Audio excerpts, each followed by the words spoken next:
오늘 우리에게 주신 하나님의 말씀은 다니엘 7장 1절에서 8절 그리고 14절의 말씀입니다. 바벨론 벨사살 왕 원년에 다니엘이 그의 침상에서 꿈을 꾸며 머릿속으로 환상을 받고 그 꿈을 기록하며 그 일의 대략을 진술하니라. 다니엘이 진술하여 이르되 내가 밤에 환상을 보았는데 하늘에 네 바람이 큰 바다로 몰려 불더니 큰 짐승 넷이 바다에서 나왔는데 그 모양이 각각 다르더라. 첫째는 사자와 같은데 독수리의 날개가 있더니 내가 보는 중에 그 날개가 뽑혔고 또 땅에서 들려서 사람처럼 두 발로 서게 함을 받았으며 또 사람의 마음을 받았더라.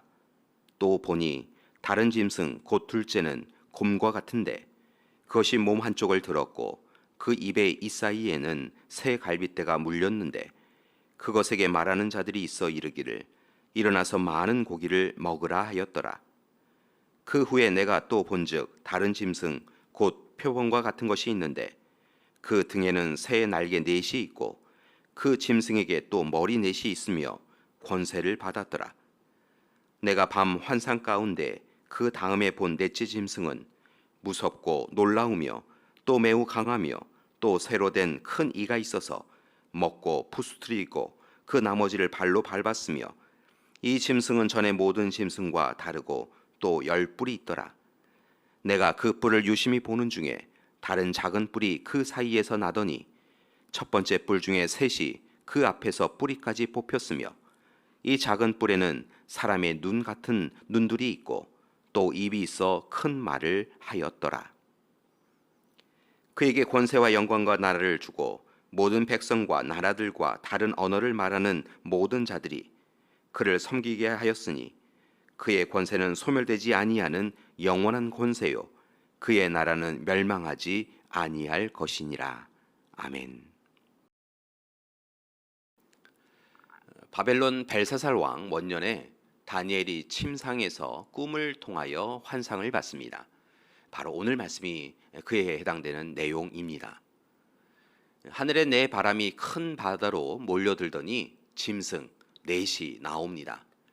여기서 짐승 넷은 실은 네 나라에 대한 환상입니다.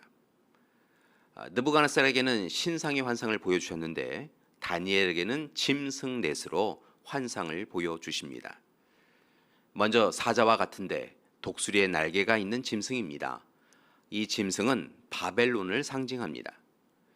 바벨론에서는 날개 달린 사자는 왕권, 강한 군사력을 의미하였습니다. 다니엘은 환상 중에 사자의 독수리 날개가 뽑히는 것을 보았고 또 사자가 두 발로 서고 사람의 마음을 받는 것을 보았습니다. 이 환상은 바벨론의 권세가 꺾이는 것을 보여줍니다.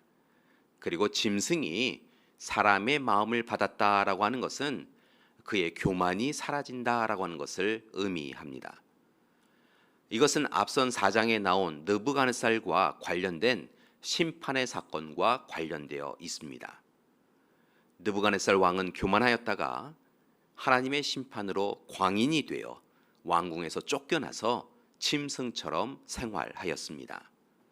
그리고 그 후에 그는 고통의 시간을 보내고 나서야 오직 지극히 높으신 하나님께서 이 세상을 다스리시는 것을 고백하고 겸손해질 수 있었던 것이지요. 그리고 다시 몸이 나아서 그의 자리로 돌아왔습니다. 두 번째 짐승은 곰입니다. 이 곰은 메대와 바사를 상징합니다. 곰은 몸의 한쪽을 들었습니다. 이것은 먹이를 덮치려고 하는 모습이지요. 특별히 입 사이에 물려있는 새 갈빗대는 바사의 새 왕, 고레스, 다리오, 석세스를 의미한다라고 여겨집니다. 또는 바사가 정복한 나라, 애굽, 아시리아, 바벨론을 의미한다라고 해석하는 이들도 있습니다. 여기서 고기를 많이 먹으라라고 하는 것은 더 많은 나라를 정복한다라고 하는 의미를 담고 있기도 합니다. 세 번째 짐승은 표범입니다. 이것은 그리스, 헬라를 의미하지요. 이 짐승은 두 쌍의 새의 날개를 가졌고 머리가 넷이 있었습니다. 여기 두 쌍의 날개는 기동성을 의미합니다. 그리고 네 개의 머리는 네 왕을 의미하지요. 또한 사방을 향하여 나아가는 것을 의미하기도 합니다. 네 번째 짐승은 구체적으로 어떤 짐승이다라고 말하지 않습니다. 다만 가장 무섭고 놀라우며 또 매우 강한 짐승입니다. 그리고 잔혹하기도 합니다. 우리는 이 짐승이 어떤 나라를 가리키는지에 대하여 실은 유추할 수 있는데요. 바로 로마입니다. 이 짐승은 쇠로 된 큰 이가 있어서 먹고 부서뜨리고 그 나머지를 발로 밟습니다. 이것은 로마의 잔인성을 보여줍니다. 게다가 이 짐승은 10뿔을 가지고 있습니다. 그 중에 작은 한 뿔이 10뿔들 중에서 3뿔을 뿌리까지 뽑아내었다라고 이야기합니다. 이것은 로마가 10개 나라들의 연합체임을 알려주는 것이기도 하고 그중 한 나라가 세 나라를 멸망시키고 나머지 나라를 복종시킬 것을 의미합니다. 또한 작은 뿔이 사람의 눈과 입을 가졌다라고 하는 것은 교만하고 허영심이 강한 통치자가 있음을 상징합니다. 이처럼 다니엘은 7장의 말씀에서 네 짐승에 대한 환상을 통하여 짐승들이 가지고 있는 탐욕과 잔인성을 경고합니다. 그리고 열방의 전쟁과 다툼을 경계합니다. 또한 다니엘은 환상을 통하여 모든 이들에게 스스로 무엇이나 할 수 있는 것처럼 교만하고 자만하지 말라라고 권면합니다. 왜냐하면 이 세상의 진정한 주권자는 바로 하나님이시기 때문입니다. 인간 역사의 흥망성쇠가 다른 것에 있는 것이 아니라 오직 하나님의 절대적 섭리에 달려 있기 때문이지요. 따라서 이제 하나님의 통치가 완전히 이루어질 때는 사라질 세상의 권력, 힘, 명예, 지식에 매이지 말고 오직 하나님 나라와 그의 의를 구하라고 권면하는 것입니다. 왜냐하면 그때 비로소 진정한 평화와 화평이 이루어지기 때문입니다. 다니엘은 세상의 나라에 대한 심판과 하나님의 완전한 승리를 확신하였고 이제 마지막으로 5번째 나라에 대하여 말합니다. 그것이 바로 하나님 나라입니다. 14절의 말씀입니다. 주님의 나라가 어떠한 것인가 라고 하는 것을 살펴보니까요, 이렇게 기록되어 있습니다. 주님에게 권세와 영광과 나라를 주고 모든 백성과 나라들과 다른 언어를 말하는 모든 자들이 그를 섬기게 하였으니 그의 권세는 소멸되지 아니하는 영원한 권세요 그의 나라는 멸망하지 아니할 것이라.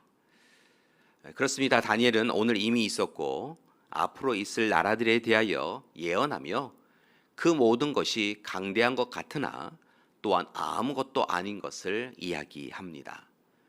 그리고 오직 예수님을 통하여 이루어질 하나님 나라만이 영원함을 확고히 전하고 있는 것이지요.